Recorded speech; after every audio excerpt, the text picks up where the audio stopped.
یہ ملکی امن و سلامتی کی صورتحال کے حوالے سے ایک بار پھر سے افسوسناک واقعہ پیش آیا شمالی وزیرستان میں، جہاں پر سیکیورٹی فورسز کی گاڑی کو دہشت گردوں کی جانب سے نشانہ بنایا گیا اور اس کے نتیجے میں 21 سالہ سیکنڈ لیفٹیننٹ عبد المعید اور سپاہی بشارت شہید ہو گئے۔ عبد المعید نے حال ہی میں P M A long course pass out کیا تھا، جس کے بعد ان کی پوسٹنگ ہوئی تھی شمالی وزیرستان پر، جہاں انہوں نے جام شہادت نوش کیا ہے اور ان کے ساتھ سپاہی بشارت موجود تھے۔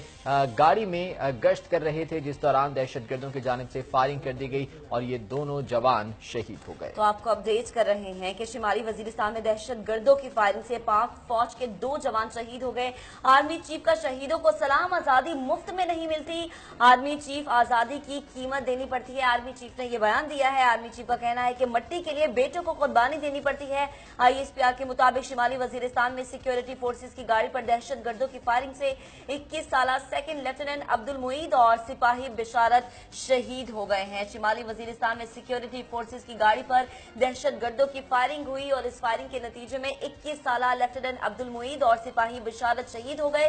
آرمی چیف کا شہیدوں کو سلام۔ Army chief general Qamar Javed Bajwa کا کہنا ہے کہ آزادی مفت میں نہیں ملتی، آزادی کی قیمت دینا پڑتی ہے، مٹی کے لیے بیٹوں کو قربانی دینا پڑتی ہے۔ آرمی چیف کا کہنا ہے کہ شہیدوں کو سلام پیش کرتا ہوں، آج ہماری آزادی ہمارے بہادروں کی مرہون منت ہے۔ لیفٹیننٹ عبد المعید پی ایم اے سے حال ہی میں پاس آؤٹ ہوئے تھے اور آئی ایس پی آر کے مطابق شہید لیفٹیننٹ کا تعلق وہاڑی کے علاقے بورے والا سے تھا۔ شاہد لطیف صاحب ہمارے ساتھ موجود ہیں، سینئر دفاعی تجزیہ کار ہیں۔ شاہد لطیف صاحب بہت شکریہ آپ کے وقت کا۔ یہ شمالی وزیرستان میں ایک بار پھر سے دہشت گردوں کی جانب سے فائرنگ کی گئی اور سیکیورٹی فورسز کی گاڑی پر فائرنگ کے نتیجے میں 21 سالہ سیکنڈ لیفٹیننٹ جنہوں نے حال ہی میں پاس آؤٹ کیا تھا پی ایم اے کاکول سے اور ان کے ہمراہ سپاہی بشارت، انہوں نے جام شہادت نوش کیا ہے۔ یہ جنگ ابھی طویل ہے، اس کے لیے بھی اور بھی قربانیاں دینا پڑیں گی، کیا سمجھتے ہیں آپ؟